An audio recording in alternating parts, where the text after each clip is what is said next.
V news. Nipani दिग्गज क्रिकेटपटू रियाज उस्ताद यांचे मैदानावर हृदयविकाराच्या झटक्याने निधन.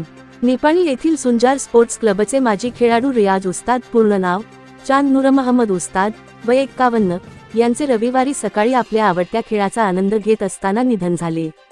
रविवारी सकाळी 9च्या सुमारास म्युनिसिपल हायस्कूलच्या मैदानावर आपल्या सहकाऱ्यांसोबत क्रिकेट खेळत असताना रियाज यांच्या छातीत अचानक तीव्र कळ आली आणि ते खेळपट्टीवरच कोसळले.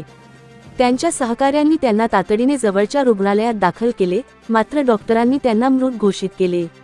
90च्या दशकात रियाज उस्ताद हे स्थानिक क्रिकेट वर्तुळातील एक मोठे नाव होते. त्यांचे कार्य केवळ स्थानिक खेळापुरते मर्यादित नव्हते.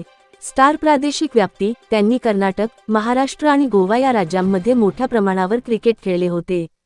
स्टार कारकिर्दीचे शिखर त्यांनी रणजी ट्रॉफी स्तरापर्यंत मजल मारली होती, ज्यामुळे निपाणी शहराचे नाव क्रीडा विश्वात उंचावले होते. स्टार मार्गदर्शक त्यांना परिसरातील क्रिकेटचा जिवंत इतिहास मानले जात असे. त्यांच्या प्रेरणेतून अनेक तरुण खेळाडू या खेळाकडे वळले. अंतिम निरोप. रियाज उस्ताद यांच्या पश्चात पत्नी आणि 2 मुले असा परिवार आहे. रविवारी संध्याकाळी भीमनगर येथील स्मशानभूमीत त्यांच्यावर अंत्यसंस्कार करण्यात आले. यावेळी त्यांचे कुटुंबीय, जुने सहकारी, क्रीडाप्रेमी आणि स्थानिक मान्यवर मोठ्या संख्येने उपस्थित होते. ज्या मैदानावर त्यांना आपली ओळख मिळाली, त्याच मैदानावर त्यांनी अखेरचा श्वास घेतल्याने क्रीडा क्षेत्रात हळहळ व्यक्त होत आहे.